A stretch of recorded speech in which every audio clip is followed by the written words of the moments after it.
أعوذ بالله من الشيطان الرجيم. بسم الله الرحمن الرحيم. إذا وقعت الواقعة ليس لوقعتها كاذبة خافضة رافعة. صلی اللہ علی النبی الکریم. سورۃ الواقعہ. اس سورت کی تعارف ہے العظمۃ الالہیہ، کیونکہ اس سورت میں سبح باسم ربک العظیم اس کا تذکرہ آئے گا، اور جس طرح ہر پچھلی سورت اگلی سورت کے لیے اشارہ کر دیتی ہے، یہ کتاب اللہ کا ایک امتیاز ہے اور خوبصورت اعجاز بھی ہے کہ ہر ختم ہونے والی بات اگلی بات کی طرف وہ نئی راہ کھول دیتی ہے. تو اسی طرح پچھلی سورت نے تبارک اسم ربک ذی الجلال والاکرام اس کا تذکرہ کیا. اس کا مطلب ہے اگلی سورت میں رب العالمین کی ہی کوئی اسپیشل بات ہوگی. تو جب اس سورت کو پڑھا تو اس کی ایک ایک آیت اور اس کا ایک ایک پروگرام اور اس کی ایک ایک حالت بتا رہی ہے کہ سبح باسم ربک العظیم، کہ اپنے رب کی عظمت، اپنے عظیم رب کی عظمتوں کی پاکیاں بیان کریں. اور یہ سورت العظمۃ الالہیہ پر مشتمل ہے. اس سورت میں لوگوں کی اقسام، جو نجات اور گرفت کے حساب سے ان کو ہونے والے فوائد اور ان کو ملنے والے عذاب، اور پھر دنیا میں اللہ کی نعمتوں کے عجائبات، اللہ کی قدرتوں کے عجائبات، اس کے عظمت کے احوال، یہ عجیب انداز میں اس صورت میں بیان ہوئے. اس لیے اس صورت کا جو تفصیلی دعویٰ ہوگا وہ یوں بنے گا: تسبیح الرب العظیم بقرآن کریم علی جمع الاولین والآخرین الی میقات یوم الدین. کہ رب العظیم کی تسبیح کرے بقرآن کریم، قرآن کریم عزتوں والے قرآن کو پڑھ کر جس انداز میں رب العالمین، رب العظیم کی تسبیح قرآن نے بیان کی ہے اسی طرح بیان کرے. جس طرح کہ سورہ واقعہ اللہ تعالیٰ کی عظمت کا عجیب تذکرہ ہے، خصوصاً جو اس سورت میں ابتدا تا انتہا اللہ کی عظمت کو عجیب انداز میں بیان کیا، تو اس لیے زیادہ تر زور آخرت کے امور کی طرف ہے. کیونکہ جب شے کی انتہا معلوم ہو جائے تو اس کی ابتدا تو ویسے بھی سامنے آ جاتی ہے.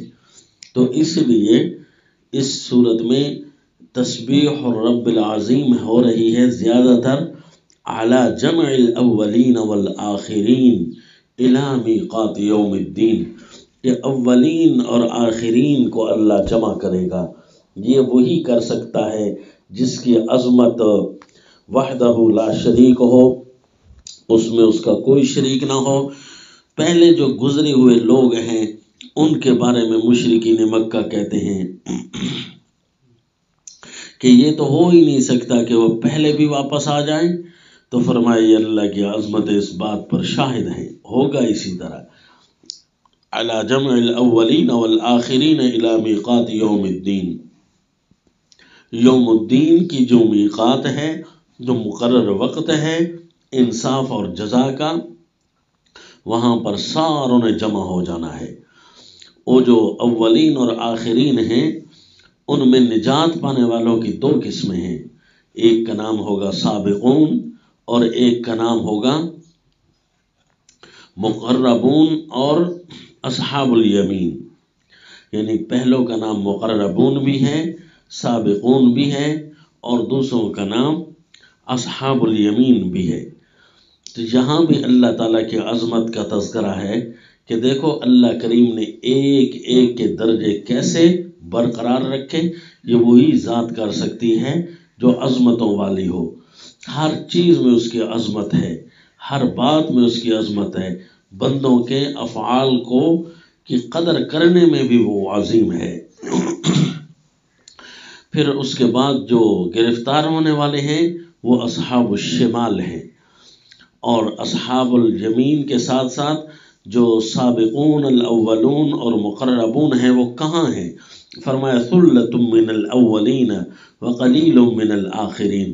پہلے لوگوں میں تو بہت پائے جاتے تھے سابقین اور مقربین، لیکن بعد والوں میں بھی چیدہ چیدہ وہ لوگ موجود رہیں گے۔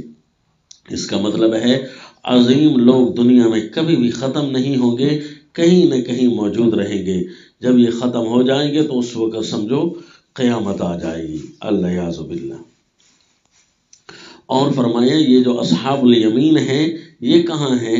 کہا جی ثلۃ من الاولین وثلۃ من الاخرین۔ پہلوں میں بھی بہت سارے مل جائیں گے اور بعد والوں میں بھی بہت سارے مل جائیں گے، لہذا یہ دو تو ہوں گے نجات پانے والے اور انعام یافتہ، کیونکہ فرمایا جو اما ان کان من المقربین فروح وریحان وجنت نعیم۔ جو تو مقربین ہیں ان کی تو بات ہی کیا ہے، خوشیاں ہی خوشیاں، نعمتیں ہی نعمتیں، فوائد ہی فوائد۔ واما ان کان من اصحاب الیمین، جو اصحاب الیمین میں سے ہوں گے ان کے لیے بھی کم از کم یہ تو ہے نا کہ فسلام لک من اصحاب الیمین، بچ تو گئے ہیں، پھر جب بچ گئے ہیں تو پھر جنت میں پہنچیں گے، وہاں پھر نعمتیں تو وہ ان کو بھی دستیاب ہو جائیں گی، جو نعمتیں وہ دیکھتے جائیں گے ان کے نام ہوتی جائے گی۔ اور فرمایا اما ان کان من المکذبین الضالین فنزل من حمیم وتصلیۃ جحیم۔ جو مکذبین ہیں جنہوں نے جھٹلایا تھا اللہ کی کتاب کو، اصحاب الشمال، تو وہ تو گرفتار عذاب ہوں گے، ان کی نعوذ باللہ مہمانیاں تو جہنم کی پیپ اور خون اور گرم پانیوں سے ہو رہی ہوگی۔ انا للہ۔ یہاں اس صورت میں اللہ کی عظمتوں کے تذکرے عجیب عجیب انداز میں ہیں، نجات دہندہ ہونے کے حساب سے، پکڑ والے رب ہونے کے حساب سے کہ اللہ کریم کیسے پکڑتے ہیں، اور پھر انسان کو جو اللہ تعالیٰ نے چیزیں دنیا میں دی ہیں ان کے ذرے ذرے اور قطرے قطرے کا تذکرہ کر کے اس صورت میں اس کی بڑائیاں کبریائیاں بیان ہوئیں۔